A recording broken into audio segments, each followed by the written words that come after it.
Right. My webcam working? Oh, it is. Brilliant. Okay. Well, basically, fullgrown was asking me how my script worked, or rather, why is it so complicated? And I suppose to a degree it is quite complicated if you look here, but I shall try and explain it as best I can. Okay.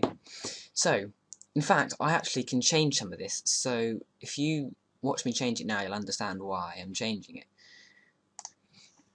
First things first, the entry point to the script is the main function. That's because it's run in module mode. I prefer module mode, and so do many people here. What happens is every 6 logic ticks, this function is called the main function within dialog.py. And considering that normally your frame rate is 60 frames per second, 60 logic ticks occur per second, which means every 6 ticks is roughly 1/10 of a second. So if I press P, each letter should appear roughly 1/10 of a second. And it looks like you're typing. I could have done it with a timing sensor, but I prefer to do it this way. Now, so, how does this all work? Because your script enters here, into the main function, if I make this full screen, firstly you'll see this variable. It gets the owner of the script from the controller, which is passed to the module. That's standard syntax for the module mode. You don't have to write cont in there, but if you do, it gives you access to the controller without having to type more code. Words. This calls a function get from dict, and it passes the owner object, a variable key, or key variable, and default text. The good thing is, I actually don't need to use this function anymore, because I discovered one today, which is useful in some respects, and it's called, oh no, I'm being silly. A little background information for you. A game object is treated, it stores, well, a game object in Blender 2.49, the properties were stored as attributes, but this caused some problems when you were using attributes with spaces in and things like that, so they moved it to a dictionary. What this means is that properties are stored as you do in a dictionary, like so, and you can append to that dictionary.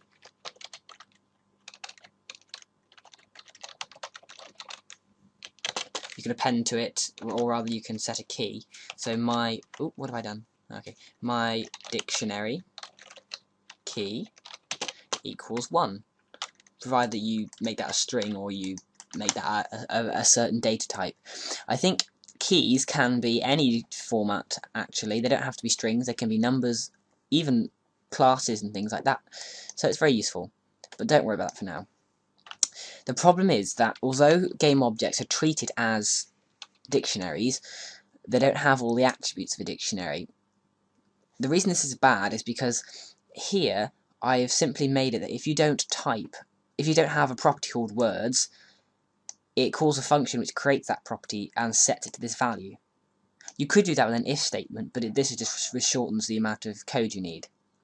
Normally, as I've discovered, you could do dictionary.setDefault, and then you put the key and then default value, and it'll return the value of this key in the dictionary. If it can't find it, it will set this value and return it. This causes problems when you're passing classes, but apart from that, it's alright. So no worries there. However, you can't do that with the game objects for some reason. I think it's just they haven't got all the attributes for dictionary. Can't really go into that, but that's why.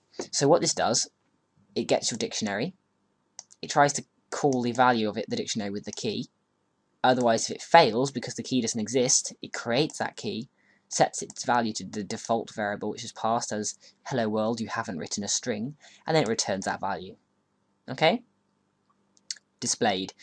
What displayed does is it makes things easier, because assuming that this string was 10 letters long, which it's not, but assuming it was, then each frame, we'll go down to here, every time that sensor is positive, if the number of words that we've currently written is less than the total number of words we need to write, we can add one more word to our list of words. that we're going to show on screen. So that's why you see a new letter appearing each time, because it adds a new letter. You might be asking why I'm using a list and not a string here. Well, the good thing about using a list is by appending to this list, which is set from getFromDict. getFromDict returns the list as a reference. This is going to get confusing, but you best off listen. In Python, everything is passed as a reference. In other words, if you send a variable name, or even just a dictionary is to brackets, when anything you do to that variable is accessing that same list. What this means is that if I return a blank list, which I define here using getFromDict, so if the displayed variable doesn't exist, it sets it to an empty list, and then it returns this list as the displayed variable. Now, if this displayed variable points to the list on your object. If I append to this list, it will append to the list on the object, and so it exists when the next frame loads and all the logic is destroyed and reloaded. The problem is, if I used a string, the only way you can change a string is by assigning or adding to the string. The problem with this is by adding to a string, you would do something like this.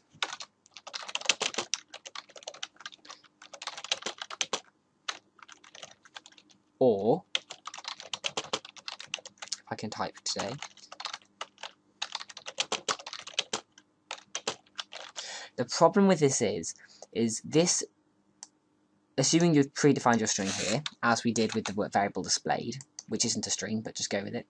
If it was a string, this does the same as this. And what this does is it takes your string variable and recreates it as its same value with the words hi on the end. But the problem is that means that this string now points to this variable and not to this variable, or rather this one. So when you ended the game, it wouldn't have added it to your list on your object, your string on your object. So by using a list, I can use a method which adds to that list rather than to the value of the list. So in other words, it updates the list on the object rather than just one within the local scope. And that's confusing, but I will definitely do another tutorial on that if you want.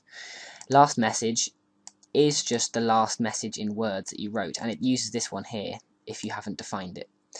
What this means is that every time this updates, if it detects that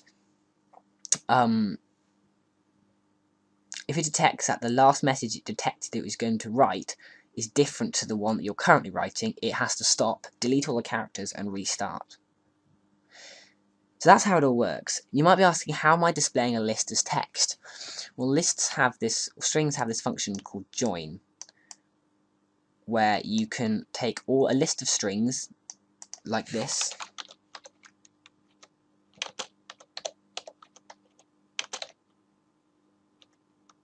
and you can join them all into one string, and that creates visible text.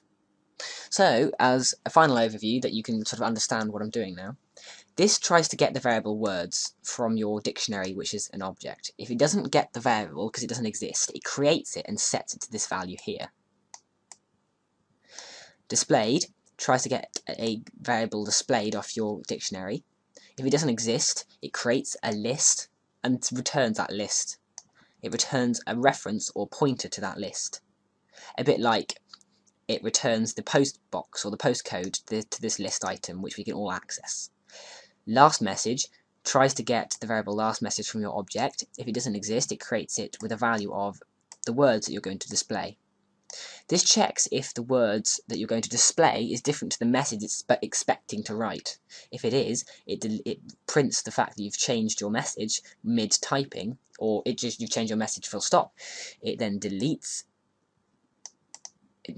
this, the text on screen, by setting the list to empty, and it sets the last message to the one you're now writing. So in other words, it says it won't delete it again. This just checks if your sensor's positive, just useful. That happens every 1/10 of a second, assuming you have 60 ticks per second.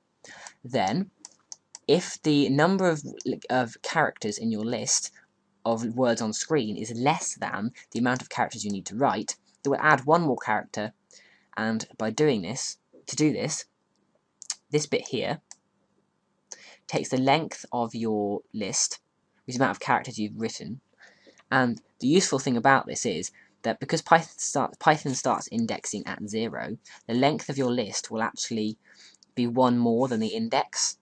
So if you have a list of 4 items, the last item is at index 3, but there are 4 items. And so we use this by using this as the key to get the next item in your words string, because words can be accessed character by character by treating them as a list. So this gets the next character in from your words string and appends it back to the displayed list.